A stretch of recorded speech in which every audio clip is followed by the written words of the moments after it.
Let's just give it a test run. Let me hear you. Hello, hello, hello, hello. Ooh. Hello, everybody, and welcome to another episode of The Playpen. I am your host, Bubbles, and thank you for joining me today.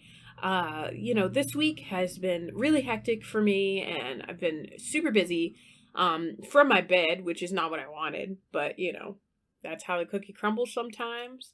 But in all of that busy, I have made some progress on things that are important to me and that matter, and that's really what counts in these kinds of situations. So, I had a bit of a health scare. I had some health stuff going on this week that was not fun, but I feel much better now.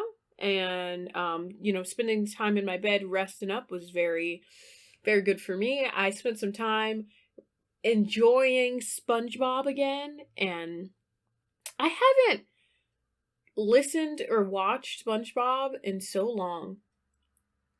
And having this time to do it recently has been really pleasant. Looking back on it, I'm just like, how is this ever a kid's show? Because the innuendo in SpongeBob is so strong. My personal favorite episode is the episode where the new kid comes to class and he sits down next to SpongeBob and he's just like, oh yeah, my name is SpongeBob. And he's just like, my name is Flats and I'm going to kick your butt. And that made me cackle because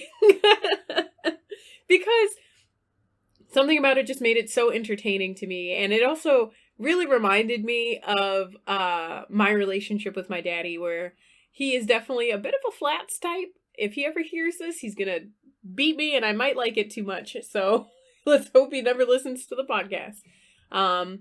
But Flats is just terrible to SpongeBob. Even SpongeBob is being super nice. And, SpongeBob is standing over, I think the doctor said, oh, he's been standing here for 5 hours. Flats had gotten into some kind of accident. And SpongeBob brought him flowers and chocolate, and he's like, for me? And SpongeBob's like, of course, Flats. I guess we're on good terms now. And Flats like, yeah, I'm gonna have to take this into account when I kick your butt. And SpongeBob just turns around and runs out of the hospital and just starts screaming throughout the town. And it's really funny to me because it is not the same, but it is reminiscent of my relationship with my daddy, which makes me laugh at it. And I love SpongeBob, and I haven't been able to watch it much in the last couple of years, and going back and looking at it again with adult eyes, it kind of is, extremely funny to me. I don't know why I think it is this funny, but SpongeBob makes me chuckle. I also did do my day trip to Gillette Castle. It went pretty well. It was beautiful out. Unfortunately, I did not get to see inside, and I want to do that because I like that castle so much. So hopefully next year I can see inside of it. Let's fingers crossed for that. Before I get into this week's topic, here's some updates for you. Number one, I was not able to get a live video of me recording the podcast onto YouTube because my computer sucks right now. So we're going to work on a computer update, and we're going to be able to do all of that fun stuff that everybody else wants us to do by putting a video of me and my smiling face on YouTube so you can see me. It failed miserably, so we'll do better next time. We also have Femmes Coloring Night coming up November 4th. During Femmes Coloring Night, we just hang out and we chat and we get to know each other better. This is a group for people who are femme identifying.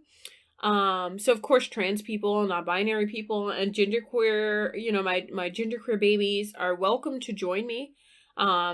If you are on FetLife, the event listing is already up, and if you're not, please feel free to reach out to us on any social media we have. You can contact the Playpen Podcast on Instagram, the playpenpodcast@gmail.com. Or you can contact me on Instagram at Dawn Sparkles with a Z. If you would like to get access to this event. We just kind of color, we hang out, we drink a little wine, we do some talking about just things in life, and it's really nice to just be able to sit and talk with other people. So, also, the Blackberry Book Club is meeting November 17th. So check out the FetLife group for more details. I've already gotten into the book of the month, Trauma Storidism, by, I don't remember the author's name right now, and I'm extremely sad about that. So I will make sure to include her name when I talk about this later. I'm feeling, really good about this book. I found some parts that were extremely helpful for me and for other people that I love and care about. So the book has been definitely a good piece of reading. I love connecting over literature, and I would love to connect with other Black femmes over literature. I'm really excited to spend time with others and kind of get their feedback on this book as well.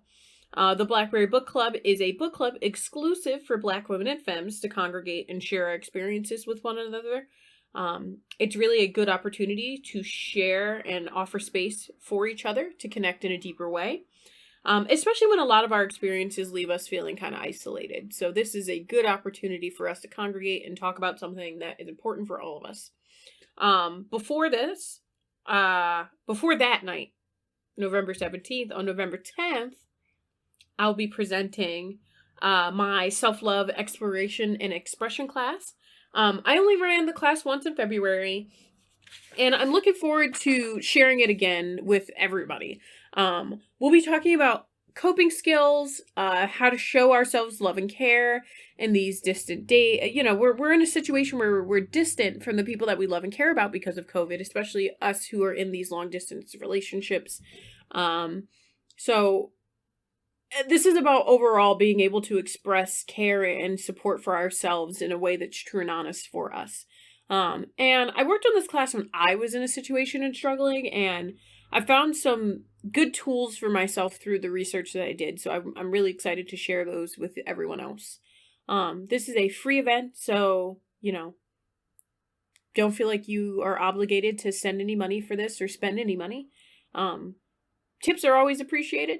I'll be linking an Eventbrite page for our non-Fet folks, and the event is already up on my FetLife account, so go over there and check it out if you are on FetLife. Okay, whew, that was a lot of updates. Okay, so this week's topic is autism, and in particular, how that impacts players in the scene. I'm an autistic kinkster. My friends know that. A majority of the people I interact with know that. But yes, I'm autistic. I received my diagnosis in high school right before graduation. And, it helped to affirm some concerns I had about myself, as well as explain some of my quirks to me. There were just some things that I noticed that were like, this isn't something my peers do, and I felt really isolated about them. But once I understood what was going on, I was like, oh, okay, so then this isn't something I need to feel guilty about. This is just something that is a part of me and I'm okay with.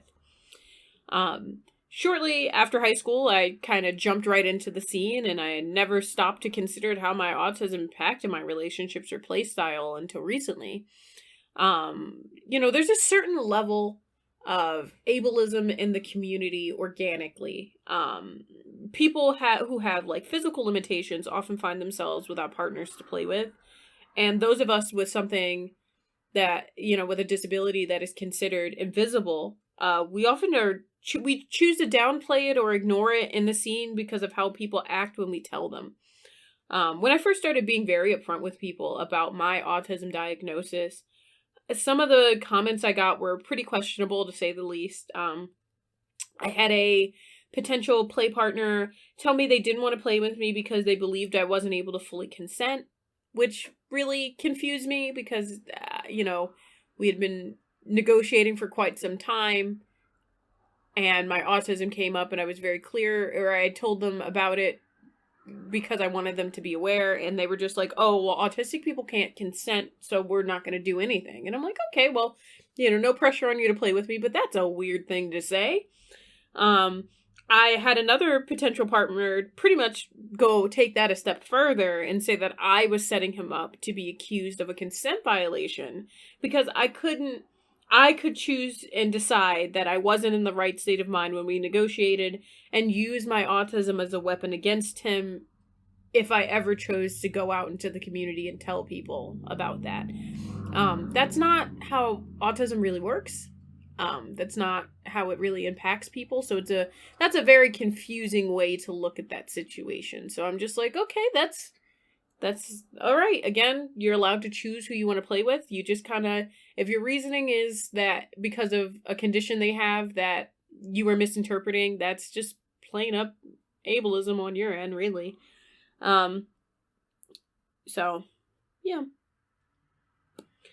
I've had friends that I had for years until this point, that were suddenly concerned about my well-being and my ability to hang out with them and host events myself. I've been hosting events for maybe,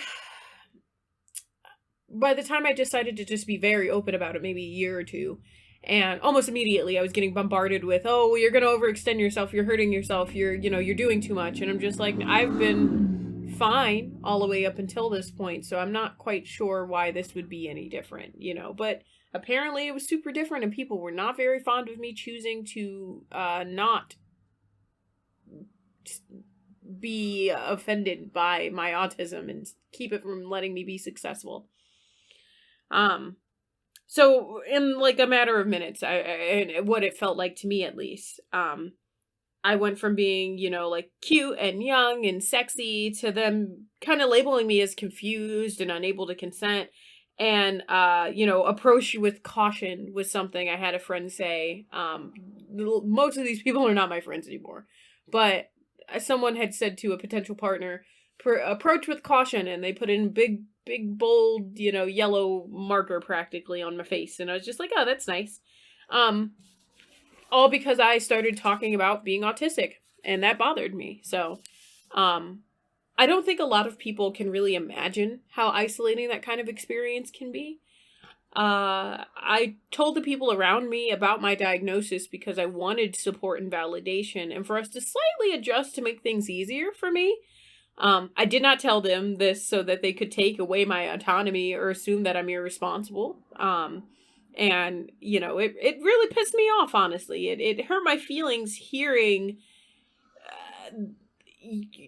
that I was unable to really be responsible. That hurt me in a way I had not really thought about before.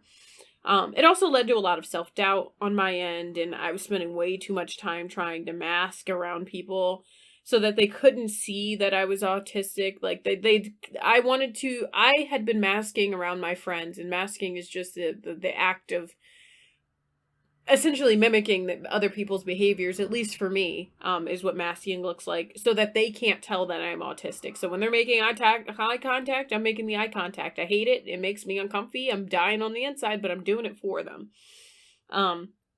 So I was hanging out with friends who played their music too loud for me. And I dealt with smells and sensations I didn't necessarily like in play because I didn't want to seem whiny or too needy.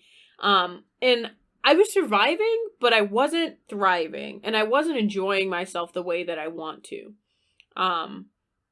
Eventually I got really tired of masking, and I burnt myself harder than, I needed to, trying to make other people feel comfortable with my autism instead of doing what was right for me. Autistic burnout is truly one of the most exhausting experiences I've had. And I wanted to do so much, but I just had no energy for anything. I just couldn't get out of bed. I couldn't focus my thoughts. I was distracted. It is tiring to pretend that you are someone you're not because the people around you will not accept who you are. So after a certain point, I decided that masking wasn't worth it for me. And I needed the people around me to understand and support what I was going through in that moment. I needed to be able to be vulnerable, and I wanted to be able to drop the mask and stop mimicking other people's behaviors and stop having to be really strong for myself and hold myself together. And I really wanted to just be me, and I felt like I couldn't do that. And that meant that a lot of people I loved were not going to be able to properly support me, and I knew that. And almost immediately after, dropping my mask, in a sense, I started having extremely weird interactions with other people in the community. I had an organizer who tried to convince me to host less often and then berated me when I told him I was fine. And that was weird to me because it was the conversation was very paternal, and very, oh, you silly girl, you have no idea. And I'm just like, yes, but I do. And here's me laying out I'm talking to you like another adult. And I think it offended him that I did not listen to him in a very paternal sense because he ain't my daddy. That is not my dad. So I don't have to listen to him. But he got very offended that I did not listen to him. I had that, and then I had friends telling people, that I was vetting, that they were vetting. How did I put this? I was being vetted, and this person reached out to someone we both knew to vet me. That's a better way to put it. They pretty much said to him, "Oh, she's fun and she's great to play with, but don't keep her around because autism is a lot to deal with." And I'm just like, ooh, that's hurtful. Like, I am not also an adult who is capable of taking care of myself, and I cannot be spoken to about things, and our dynamic cannot be adjusted to make things reasonable for both of us. So I had suddenly been left feeling nude in a way that I don't like. I like being naked, but I don't like being vulnerable. So that was a different level of naked. And I wanted to do something, and I wanted to work on maybe some ways of making the community a more accessible and understanding place for kinksters who needed different accommodations like me. But then, Miss COVID, she rolled around and really fucked up my plans and took away the space I would use to have these kinds of conversations and to do this kind of work. So, with other people bringing their events back after COVID, I wanted to kind of give some tips on how to make your spaces and overall community more accessible for people with autism. Number one, when you're looking for a venue, please consider one that isn't loud or exceedingly bright.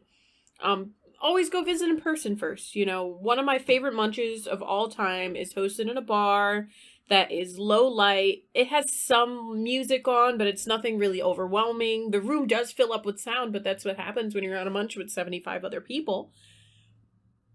But I can still hear the people talking to me in front of me, and that's what's really important. Sound is a huge barrier for public events for me. And it can make or break the evening, and it can trigger a very negative, disoriented reaction if the music is too loud and a lot of people are screaming over one another to be heard. Or worse, I get exceedingly sleepy. My brain gets tired from over-processing, and then I just want to go to bed. I begin having a burnout from that. So when thinking about these things, consider that. Also, be chill if someone comes to your event with their accommodations for sound. So, if you're hosting at a venue that just doesn't meet their parameters. I have friends who wear, they're like sound dampeners. They're like big earphones, essentially, or earplugs. And, I've had hosts come up to them and be like, "What are you wearing? What's going on? Are you a part of our event or not?" And I understand that. But if they are engaging with your group and, all this stuff, assuming that they're not a part of the group simply because they are wearing an accommodation, kind of speaks to the fact that you don't really understand what the community looks like outside of people who don't need those kinds of things. So if you're going to ask a question, ask politely. More than likely, just don't ask. If they come in and they introduce themselves to you and they go ahead and they start participating, just let them do that. Sometimes the headphones or earplugs just help for spaces that it's too loud in general, but they still want to enjoy. So, just be a little bit considerate. Bright, flashing lights are also a problem for people with autism, but they're definitely a problem for people with epilepsy. So make sure your guests are aware if you're hosting a venue like this. I don't like venues with strobe lights. Strobe lights hurt my eyes. They disorient me. I can't focus on anything, and it's a mess. A lot of people will have a worse reaction to that than I do. And, letting us know ahead of time if there's going to be any sensory type situation going on so that we know and we're not confused. One of the local events is a EDM music night at a club, and I like my friends go there. They love it. I can't go because they do strobe lights and they do, loud music. So I stay home so that my friends can still have a good time and not be super worried about me. So letting people know what your event space looks like before they walk into it is a really helpful way of circumventing some of these problems. And another one is, do you have a space where members can go and chill out quietly? Especially if we're at a dungeon, there needs to be a little bit of a breakdown room off to the side so that members can go get aftercare in a peaceful space, and that space can also be utilized for someone who might need a moment to collect themselves after a sudden breakdown or a panic attack. And it's crucial to make that space kind of safe. And really maintaining the quiet in that room, because I have been to a few dungeons that have a quiet rule, but they're not necessarily quiet dungeons, if you know what I mean. They're not, or that quiet room is not really a quiet room. It's more of a space where people go to hang out, where they're not watching the main show of action, which is fine, but it also kind of negates the point of the quiet room if 90% of the group is in there. So maintaining the quiet is a very important part of those things. Also my favorite munch spot, again, has lots of space that is available for guests to sit, stand, and relax in separate corners if need be. So consider adding those things or looking for those things in a venue.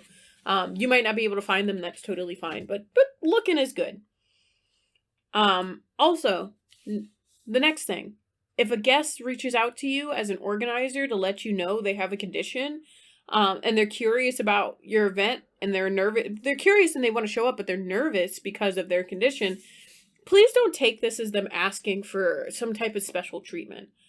We're telling you to keep ourselves safe in a case of emergency, and it's important that you know in case something does happen. And also so we know what we're walking into event-wise. Most people will avoid spaces that don't suit their needs, and asking before going is, just to confirm that this is a good event for us. So please hear us out on that. And when you're talking to us about these things, don't infantilize us when we bring a problem to you. Yes, autistic people can be sensitive, but we need to be spoken to like adults because this is an adult situation that we're in. You have to take our consent very seriously, because I've been in situations where I have had things I've said about feeling unsafe and feeling like my consent is being violated. I've had those things boil down to me being oversensitive. And, I've been told that I'm just misinterpreting things that are pretty clear, direct violations of my consent. Sometimes we worry you're just being oversensitive to the advances. And I'm like, yes, if the advance is making me uncomfortable, then it's a problem. And there's a difference between, hi, I would like to play with you, and me saying no politely and that person listening, and then that person then being that person being aggressive with me and trying to make me do something I don't want to do. So just be mindful of how you're handling those situations, and don't just write off the autistic people as being oversensitive because that's your perception of the situation. It's kind of unfair. Be a little mindful of that. And most importantly, remember that autistic people are adults. We're not children. We're capable of organizing. We're capable of enjoying and playing just as much as everybody else is. So it's really frustrating to be desexualized, and it's frustrating to feel like you're dealing with people who don't want to see you as on their level because of your diagnosis. Autism is seen in a pretty negative light because of the world's desire to fix or cure us. A majority of us don't want to be cured. I don't think there's anything that needs to be fixed. I just need some different accommodations, and that's okay. It's hard to understand autism when the representation we receive relegates us to savantism or to functioning labels that remove our ability to speak for ourselves in our communities. So each and every autistic person needs to be heard and allowed to advocate on their own behalf. And if you're willing to listen and actually make some steps towards change for the people in your community that you love, you're moving in the right direction. Just talk to them. Ask them what they need and act on it, It's the best way to get involved and to make the space better for everybody who is involved. And that's really it. You just have to talk, and you have to ask the people who it is impacting the most. I'm not in your community. These are things that I would love to do for my community. You may have other concerns, and it would be great if we could talk about that with our community members. So I'm only the iceberg. There's different layers to this. Talk to the people who are autistic in your community and ask them if they need any accommodations. Definitely important. All right, so this concludes our episode for today. Remember, November 4th is Femmes Coloring Night. November 10th is our self-love exploration class. And November 17th is the first meeting for the Blackberry Book Club. If you want to show us some love or reach out, here's our social media accounts. Again, at the Playpen Pod on Instagram and on FetLife. My personal accounts is at Dawn Sparkles with an S on Fet and at Dawn Sparkles with a Z on Fet. And we'll see you in another episode. Thank you guys for joining me today and listening to me ramble, and have a good one.